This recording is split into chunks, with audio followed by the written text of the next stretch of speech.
Hello and welcome to the final episode of this season's Higher or Lower, brought to you by Spreadex, Sporty Index and oddschecker. This weekend we have the final day of the Premier League season and plenty of EFL playoff action to get into. I'm your host, George Elek. I'm delighted to be joined by WhoScored.com's Dan Worth and also tipster Jack Wright. Hello. Move your hands away from your shirt. What does it say? That says Borja Sainz. Am I right in saying that you have capitalised this season on some traders with certain bookmakers maybe not quite cotting on to the fact that that man quite likes shooting from distance and is quite good at it? This is true, yeah. I'm on the up from that. Yes, Yeah? I am on the up from that, yes. I think he's had 3, maybe 4 outside the box goals. Yeah, so that's good. He's generally anything from 25 to 1 up to 40 to 1, which I think he will be about that tonight. Ooh, sounds like any price for Lewis Wing to score from outside the area? No, but like that is quite a few that you're you not- said you're before. not- But you're not playing this weekend, Wing are you? scored 7, so it's like But you're not playing this cute. weekend. Level? no.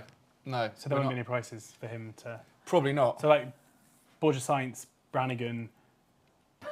Double? No, but you haven't got anyone. For the Oh no, fixture. no. But I'm happy to. Okay. Would have been Enjoy, lovely I'm travel. happy to enjoy your games this weekend. I hope the Reading players are having a great holiday wherever they are on the beach. Yeah, Having I'm a sure nice they time. are. Lovely stuff. Yeah, this is the show where we take the midpoint from the spread betting markets from Spreadex or Sporty Index, and we say whether we think the final result of those markets will be higher or lower. Got 6 games we're going to go through today. It's EFL heavy, which is great news, ideally for me. Are we still neck and neck in the? We can ignore Yeah. Dan. Are we still neck and neck? Yep. Wow. You So are this is indeed. basically winner takes all. Yeah, it'd be a real shame if you guys go the same way on every single market this week.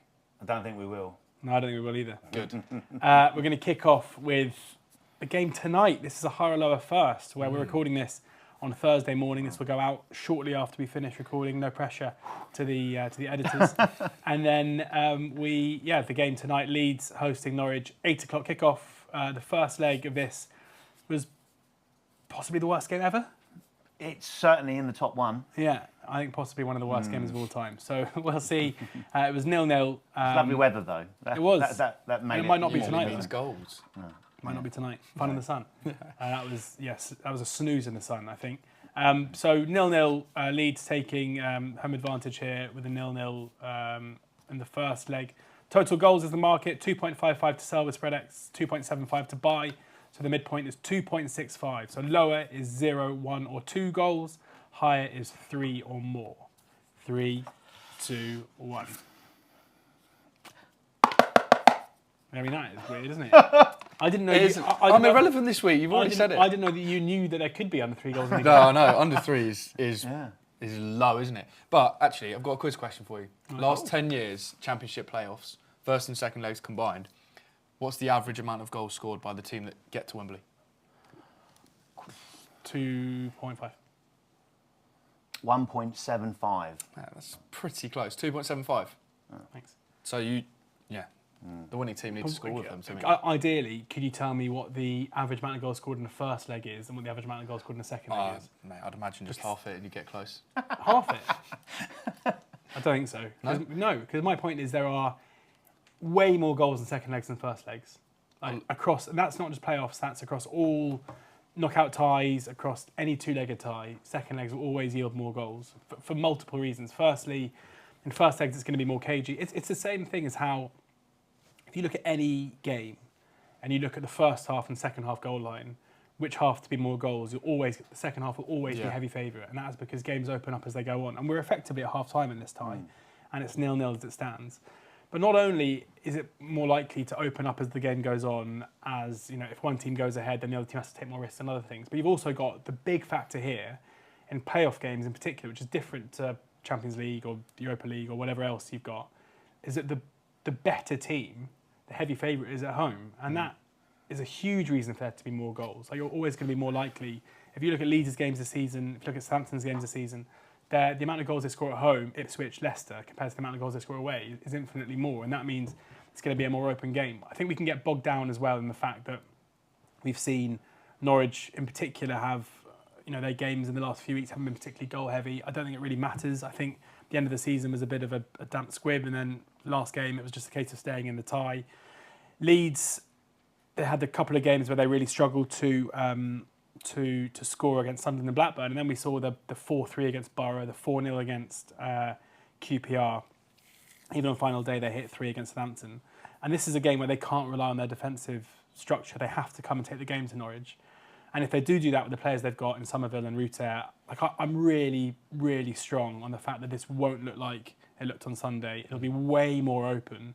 There'll be way more onus on Leeds to attack, which I think in turn will suit Norwich and enable the likes of Gabriel Sara and his creative ability from deep to do his thing, enable Sargent to get in behind, enable Borja Sykes to get on the ball on the left-hand channel and not have 2 players in front of him, basically. So, yeah, I'm strong on goals tonight. But Jack, you've got skin in the game, and you're expecting it to be. And you know, you've watched more Norwich than I have. You expect it to still be a game of a few chances and a few goals. Yeah, I'm putting it mainly down to the manager, really, and his setup. And it would concern me how he goes about it tonight, as a Norwich fan, rather than going on this particular bet. But it does go hand in hand to a certain extent. And we saw in the regular season game at Ellen Road, where Norwich were arguably the better team for large parts of that. The Ellen Road crowd did get quite frustrated by it. But it was a huff and puff kind of effort. Leeds kind of backed off, and Norwich didn't have the wherewithal to break that down. And I just feel that he might well go into that kind of retreat mode a little bit tonight and say, look to try and probably invite Leeds on, as you said, because they will be stronger as far as looking to exploit those areas and get in behind Leeds.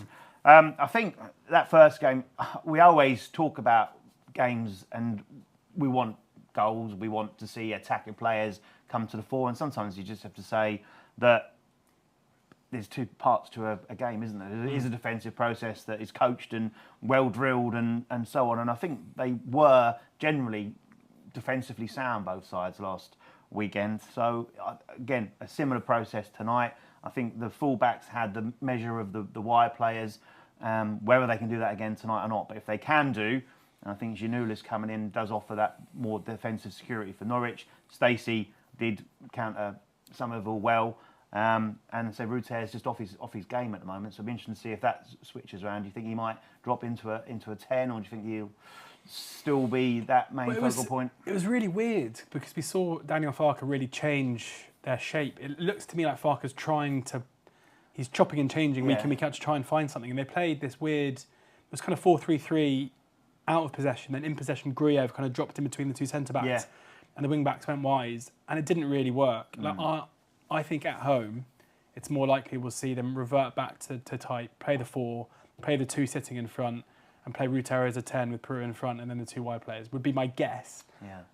Because it didn't really. I think it was a case of, we saw Russell Martin do it as well at the Hawthorns. It was a case of, let's just make sure we can get this tie home without conceding a goal, and we can just go back and we can just beat them at our place, and that's enough to go through.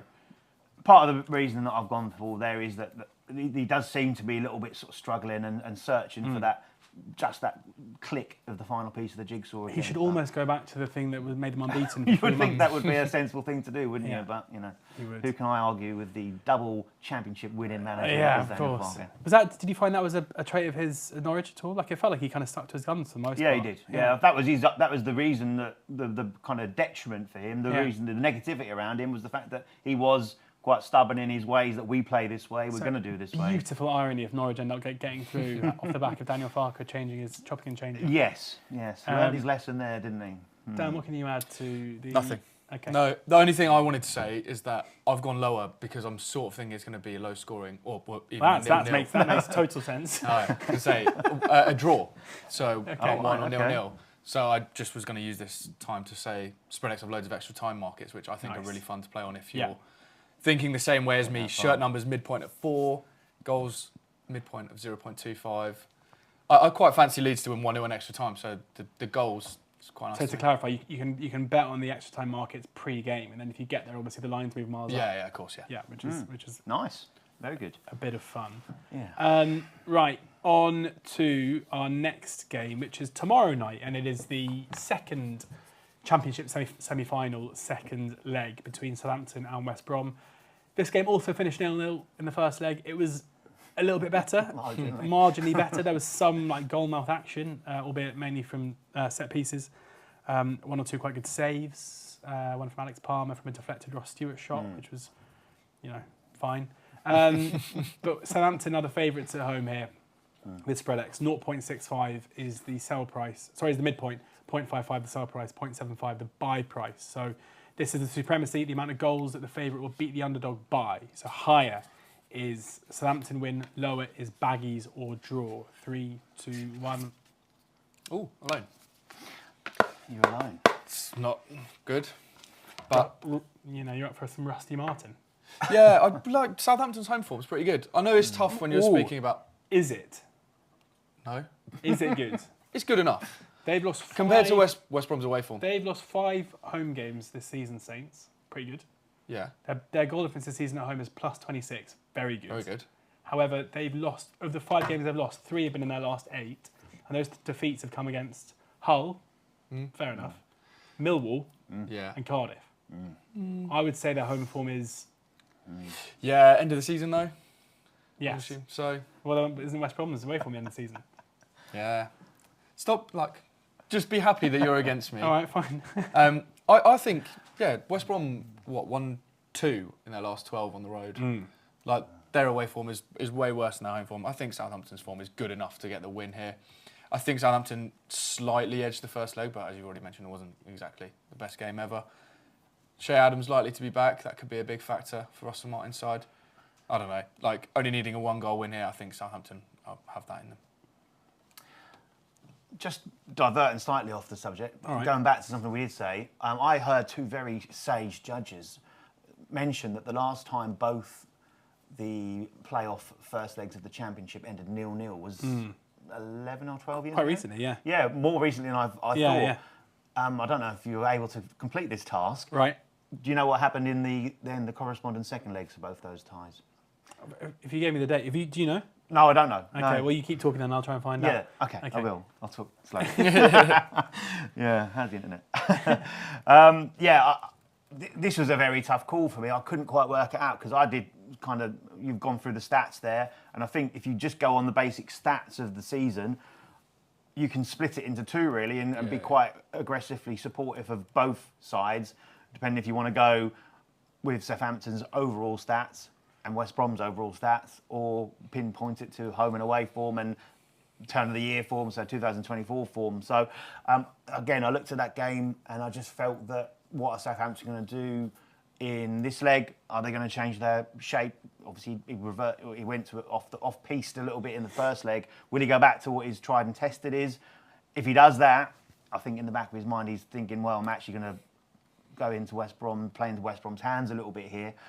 I just found the long and short of this, I found it's very, very tough to call. Yeah. So I'm taking the draw and the baggies win onside. That's simply what it comes down to. This is quite fun. Go on. So 2011, yeah. Forest Swansea 0-0, Reading Cardiff 0-0. Oh. I know how that ends. How'd it end? Second leg? 3-1? No! You got it wrong. No! You don't know. 3-0. You did Yes. know. Yes. Who scored? Joby McAnuff. Scored 1.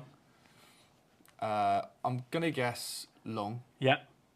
Can't tell you the third one. That's good. No, double Long. Oh, double Long. Oh, okay, fine. Long at the double. So you drew 0-0 at home.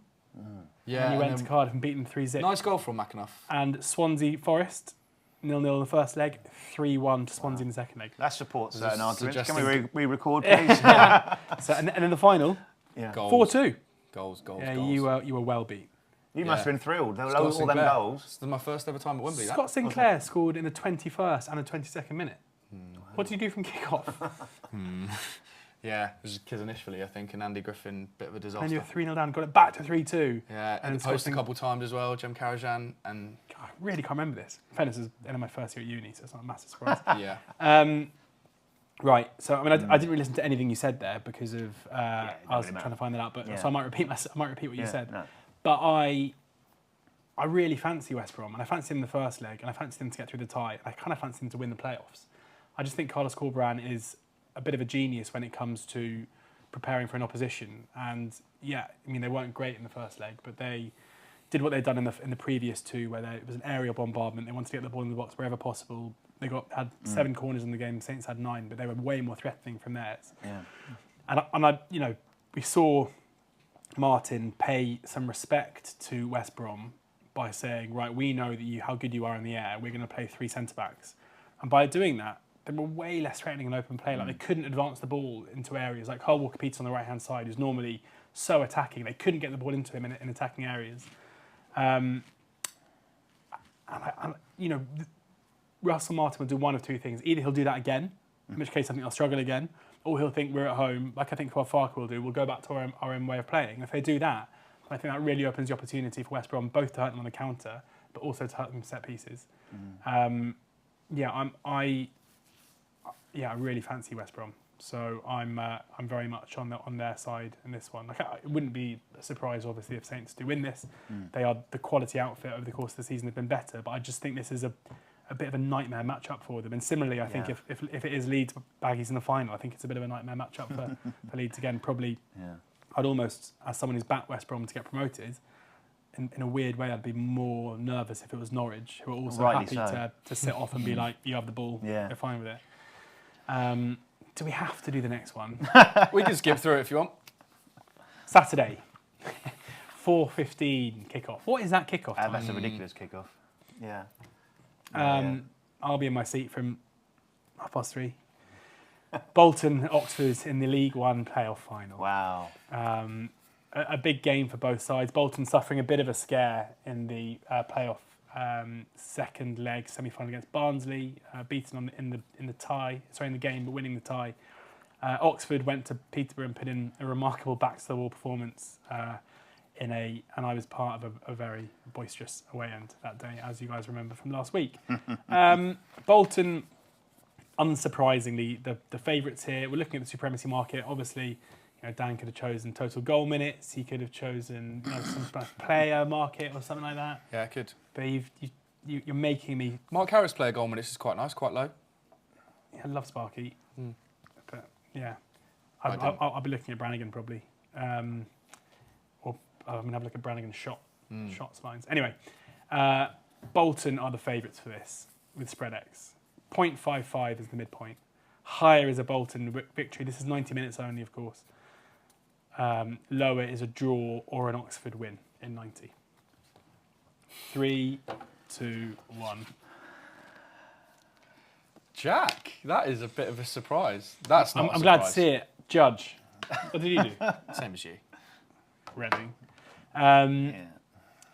Okay, please can you tell me why after 90 minutes I'll either be going absolutely mad or I will be quaking ahead of extra time? I just thought I'd go in with the differential because I thought you'd be worth supporting. No.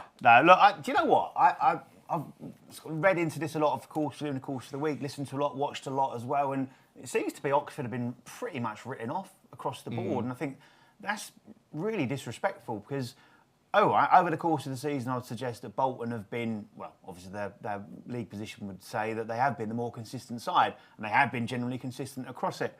But I do think that Oxford have grown into the season and ended it strong, and have found a way of playing, and have got some match winners in their side. And I think defensively as well, 2 very, very strong centre-backs that can more than hold their own in this game. And, of course, I put this down, it is more than that, but the contest I'm really looking forward to seeing is who has the better of it. Sheehan for Bolton, Brannigan for Oxford.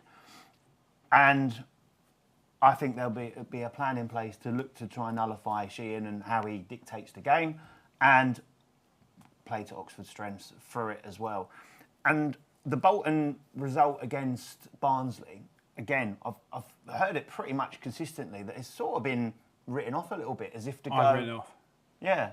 As if it was a... Well, I just think when you go in at half-time and you're 3 goals up in the tie, I just think it doesn't matter what the final score is. As long as you get through. As long as you get through.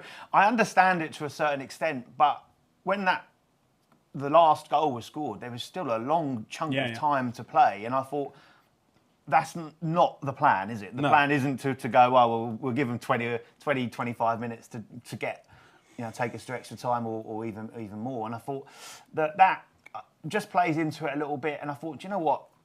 Again, it's a Wembley final. The expectation, I think, there is generally for Bolton to go in there and win it and potentially win it comfortably. Obviously, got one of the results this season was a landslide.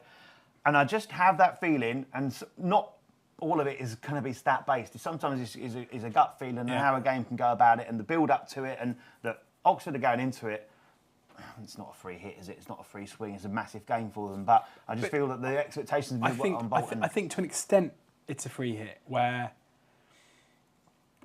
all Oxford fans going into this know we're the underdogs. There aren't any... You know, it's not that we don't think we can win. It's just we know that we're up against it, especially having been beaten 5-0 by Bolton a few weeks ago. Yeah.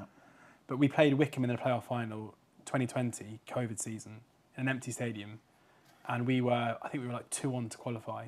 And we got beat 2-1. And that, everyone left thinking that is a massive opportunity lost. If we lose here, unless we're beaten, out of sight, I can guarantee the Oxford fans behind the goal will stay and will clap the players, and there won't be that feeling of like, what have we just done there? How have we screwed this up? It'll be very different. So I kind of agree with you where there definitely isn't the burden of expectation amongst the club, which I think sometimes, which I think Bolton absolutely have. Like I've seen some Bolton fans, talking about how it's Oxford's big day out and the rest of it, and like, so for them it exists. I definitely am not writing us off, and it's hard, kind of playing the numbers. Bolton are 17 to 20, they're a shade of odds on, so kind of playing that way, and I want to win this whole thing. But there's also a part of me which, I was at both the Peterborough games, and Peterborough and Bolton, very different shapes, but quite similar way of playing, like high intensity, high possession. And after Oxford went 1-0 up in the first game, where Peterborough kind of did what Southampton and Leeds tried to do, and sat off and sat deep, and I think they went into it thinking, let's just get through this game 0-0, take them home or beat them at home. As soon as Oxford went ahead, it was wave after wave of pressure, and they pinned us back. And I interviewed 2 Oxford players in the last week, Elliot Moore and Greg Lee, and both of them said to me, yeah, that wasn't the plan. Like that wasn't us being like, right, let's sit and soak and let's like withstand the pressure and try and get out. They were like, we just got pinned back. Like we just couldn't work out a way to get out. And that worries me, because Bolton are incredibly good at doing that, of playing a high line, of shutting down the opposition as soon as they get on the ball, and then recycling possession and going again. And that worries me, because we had a goal line clearance from Sam Long, incredible save from Jamie Cumming. In the last minute, the ball trickled past the post to the back post. Like, there's no denying that we had luck on our side on that night, and I don't think we can rely on that again. So, yeah, I mean, the one thing I would say is that Peterborough play with high wing backs and 2 very high wingers, and that meant we had to. Oxford generally like to play in what my podcast partner Ali Maxwell's now termed the reverse mullet, which is party at the front, business at the back, which made it to the Daily Mail ridiculously last week. But it's because we played a flat back 4 and we played the high wingers against Peterborough, especially on the left hand side where they had Burrows and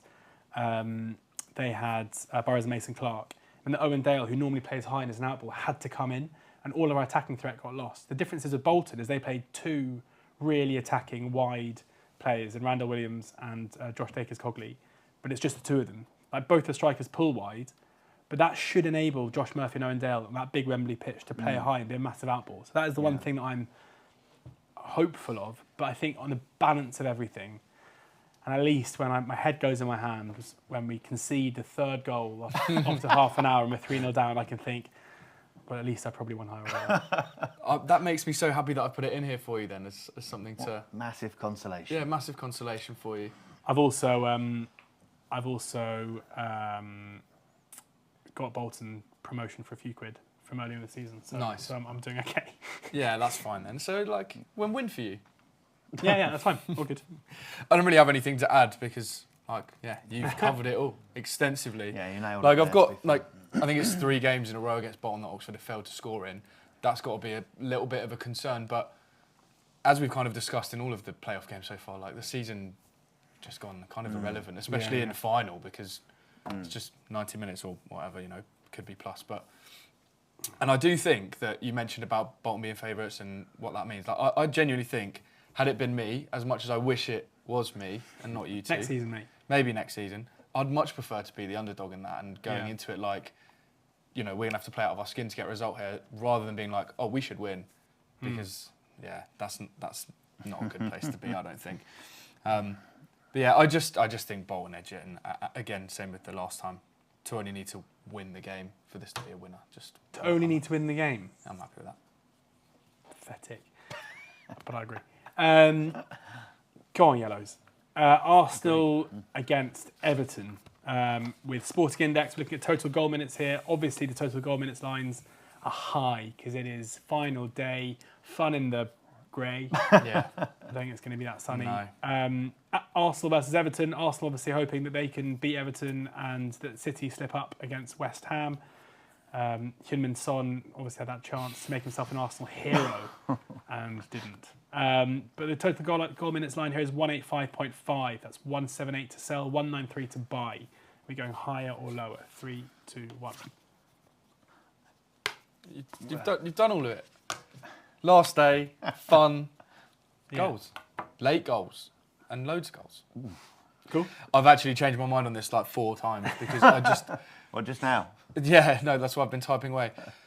I don't feel confident on this at all, which I know is not a great thing to say after putting the paddle up.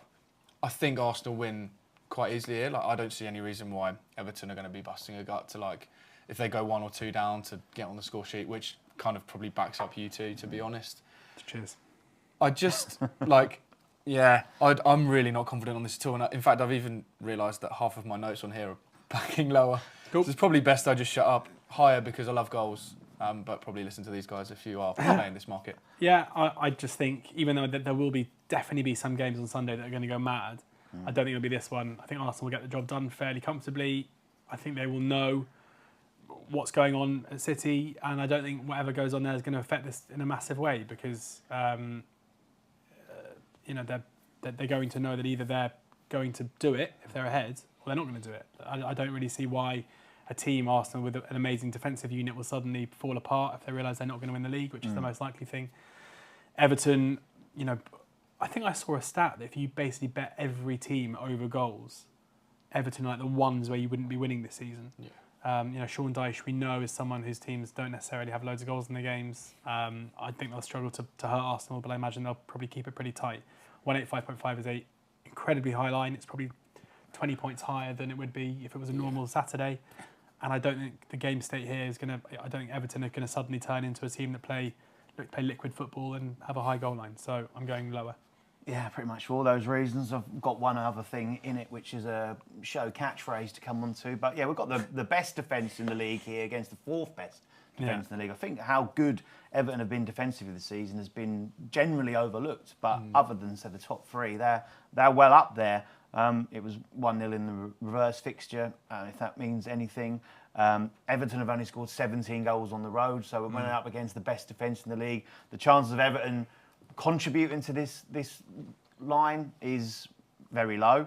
Only Sheffield United have scored fewer goals on the road than that. And I do think game state does play a large part in this because I do expect Manchester City, as does David Moyes, by... What was the quote you mentioned earlier? That West Ham wouldn't beat Man City's under-14s team. Confidence indeed. Yeah. So, not sticking my neck on the line to say that I think Man City beat West Ham and probably comfortably. And I think at that point in time, the news will filter through. And in that case, here we go, the game will peter out. Yes. So there it is. And I think then we'll see subs coming on, the ovations for players that deserve it, and also maybe a little bit of protection for players as far as the Euros coming up, which I think is then going to be, and Copper as well, of course, for a few of the players. So I think there's enough involved in that it will just become a little bit of a slow-paced meanderer. And I don't see the late goals as a result of that, because I think it will just become a little bit sort of tepid towards the end. Unless there's very much a shock somewhere along the lines in a result elsewhere in this one. But I don't see that, and I think this is kind of a low scorer, actually. And, therefore, that line is very high, and we can go lower. I agree. On to Palace Villa. Palace, obviously the informed team in the league right now. Could this be a farewell for certain key players? Mark Gahey and Michael Olise, 2 of those being linked to clubs elsewhere, unsurprisingly. Aston Villa will be heading to the Champions League next season after seeing results go their way in midweek. I wonder what they've been doing over the last few days. There was a weird photo. Did you see the photo of Emery? It was their awards night. Yeah. And there was Emery celebrating. Watkins was just sitting there as if he was... I think he's been done dirty there, right? Like, he's not really that solemn after finding out they've just qualified for the Champions League. Or is he off? Well, there is rumours, isn't there? Surely not. I don't know. You'd hope not. He's definitely off to the Euros. Yes, he is, yeah. Right, first Palace goal is the mark we're looking at here. Sporting Index have it at 40 to sell, 43 to buy. So if you sell, it's basically that you think Palace will score in the first half. You'll be pretty unlucky if they score between the 42nd minute and the half-time whistle, but that would be a loser. A higher would be that time and the second half for their first goal. Higher or lower, 3, 2, 1. Obviously, this was going to be all three. Yeah. Villa's still pissed, aren't they? I think so, yeah. And like, just looking at that game v Liverpool, I know I can't base my pick on one game. Manic. Mental. Yeah. Like, so open, could have been way more goals than there was. Palace, as you mentioned, an informed team, so many amazing attacking players, of which, as everyone knows, I love Elise. Isn't it such a shame watching this now? And I've got a lot of respect for Roy. I really do. But you do kind of feel like this squad could have done something like, unbelievable. Yeah, for sure. Like, I think we'll look back at this Palace team in like 5 years and be like, what was that? How was that? Opportunity. Yeah. All because they got a bit twitchy after Patrick Vieira had a tough time. Yeah. I mean, I strongly think... I mean, this would be a game where if you just want to watch some fun in the sun, I'd tune into this, because I think Villa aren't going to really care what happens, but I'm sure they'll throw men forward at any opportunity, because why not? Palace have an array of brilliant attacking players who, as I say, might be saying farewell to Selhurst Park, hopefully not for their fans. Palace put 3 past Wolves last time out. They're generally scoring so many goals, but 4 past United the other day. Why would they not score early? No reason. Yeah. No, this is my birthday best bet. Actually. It's your birthday? On Sunday? On Sunday, yeah. Ah. Yeah, May the 19th, yeah. So. 19 years young. Indeed so, I was once, yeah. Moving on. Why did I bring that up? Anyway, so I expect an electric start from Crystal Palace. Selhurst Park's been that fortress over the years, hasn't it? It's been that kind of electric atmosphere, and it did get stale. Towards the end of that time, the Vieira spell and also the Hodgson spell. But it's come alive now for certain, and Glaston's really galvanised them, and helps having Eze and Elise both fit. Mateta, wow, that's come kind of. I know he's talking about getting into the France side for the. I mean, in fairness, of all nations, it's probably the one who need a striker the most. So, true. Although Nkunku back probably doesn't help him. Possibly not, no. And on the score sheet as well last night. But he's struggling to get in the Palace side a few weeks ago, let alone getting into the France side. But he can't do any more than what he's been doing at the moment. So all that, and Glaston, of course, has just done an absolutely sensational job there. And those links with Bayern Munich and the money talked about on that is bonkers there. But anyway, 17 goals in his 6 home games in charge. 8 of those goals have come before 41.5 minutes. And in 4 of those 6 games, we saw 12th minute last time out against Man United. They, of course, scored 4 goals in just around about half an hour against West Ham a couple of games ago. So, coupled with the fact that I think Villa are done, they're dusted, they're done their celebrations, and as we said, they might well be suffering a metaphorical hangover. Yeah. The average metaphorical? Possibly also an actual. No, I was just going to say the average this whole season of first Palace goal at home is 33 minutes, which is quite a chunk. Over the season as well, considering how different it is. It's quite a chunk under 41.5. Then you think of the fact that Villa are probably done, and it could just be a wild game, could be wide open from the start. It just seems. Yeah. Lower. Final game of the season. Can't believe it. Yeah. This is it. It is. And obviously we're going out on a total goals. They should have played goal minutes. And a high one as well. Yeah. Missed the boat there. You could have done Haaland. That's so boring. It's probably considering this line, which you're about to mention in a minute, I'm guessing his goal minutes is towards 50. And I'm guessing, let's have a look now. I'm guessing you probably would have been buying. I'd definitely buy at 50. Let's see what it is. Of course, we're going to end with the team that we all anticipate will be crowned champions for the 4th consecutive season on Sunday. You're lucky there's no market yet because it's Thursday. Traders will listen to that now. Forgiven. Man City, West Ham, City victory here will of course win them the Premier League title, total goals, and this is David Moyes' last game in charge of West Ham for now. Again, yeah. For now. You know, you can never say never. Right. Total goals, the line here with Sporting Index is 4.4. So, yeah, 4.25 to sell, 4.55 to buy. We're going higher or lower? 3, 2, 1. Classic. Have to. Yeah? Yeah. Cool. City, last 3 home games, 17 goals. Does enough for me. West Ham have been conceding freely. What was it? 5 against Chelsea, 2 against Liverpool, 5 against Palace. 2 against Liverpool's a good effort. It is a good effort, yeah. But and I mean, Jack mentioned it already. Spoiled my fun. But the Moyes comments in the week are not suggesting that West Ham are going to have much to offer here. I think City win 5-0, so that's why I'm going high. I expect City to win. Yeah. I expect him to try and get the job done early to take the any kind of nerves out of the game. We saw Pep. It was quite interesting. Pep cam during the week. Yeah. It was quite a watch, wasn't it? So he ended up on his back. Yeah, rolling around like a stranded turtle. But yeah, and he's was a turtleneck. Yeah. So it worked very well. But yeah, I think they'll look to obviously try and take that out, and they probably will get a couple of early goals. And then it'll be a party atmosphere at the Etihad, and I reckon they'll then cruise to the win. And in a similar manner to the Arsenal one, there's no need for them to be going full throttle, going to the end here. I can see it being that kind of possession-based cruise over the line. So a few substitutions, not a frenetic end to it. Can West Ham spoil the party? By the sounds of it, even David Moyes doesn't think so. Can they score? Unlikely. 1 max, which would then mean we'd still need Man City to score 4, which of course they're capable of. But I say, given the whole process of what I then talked about, I can't actually see it. I think this would be a comfortable Man City win, but in their standards, a relatively low-scoring one. Yeah, I agree. I think they'll go ahead early and then they'll just manage the game, and that doesn't necessarily mean, scoring loads of goals. We know how West Ham are going to set up. This is farewell to David Moyes' attitude towards playing against the best teams in the league. There'll be 2 banks of 5. They'll let City have the ball. City will dominate possession, and they'll score a couple of goals. And I think that'll be that. I can't imagine West Ham will cause them too many issues on the break. If they do, they've got a goalkeeper who seemingly saves every single shot. And no, I'm not talking about Edison.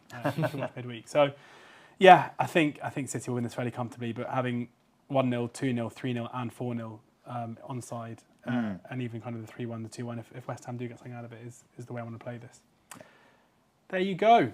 That is the final episode of this season's Higher or Lower. We've absolutely loved it. Thank you guys very much for taking the time to watch the shows. Hopefully our insight has caused or created a few winning bets along the way. I don't know how we're going to... We'll have to do some kind of social video to crown the champion. Yeah, we'll have to wait till next season. Yeah, it might be a joint, might it? You two might have to just shake hands and go again next season. Because you've got the actual, Yeah, we can push it to 2 decimal places. Decimal places, Yeah. fine. And that's the best of compilation that we'll release just in time for Christmas. If you haven't got a Sporting Index or a SpreadX account, click on the link in the description below. There is a new customer offer there. Sign up and they have you covered not only for the final weekend of the season, but obviously we've got the Champions League final coming up, Europa League final, we've got the FA Cup final, Championship playoff final, and then the Euros. So loads on there in football to get ready for. And check out oddschecker for all your fixed odds betting needs too, where you can see the best prices and bookie offers, free bets and the rest all up there. And WhoScored.com have you covered for all of the stats you need to inform your selections. Thank you very much to SpreadX and for Sporting Index for sponsoring the show. It's been an absolute pleasure. Thank you to Jack. Thank you. Thank you to Dan. Thank you. Hopefully we'll see you again soon. Do remember that losses can exceed your initial deposit with spread betting, so please do ensure that you gamble responsibly and have a great summer.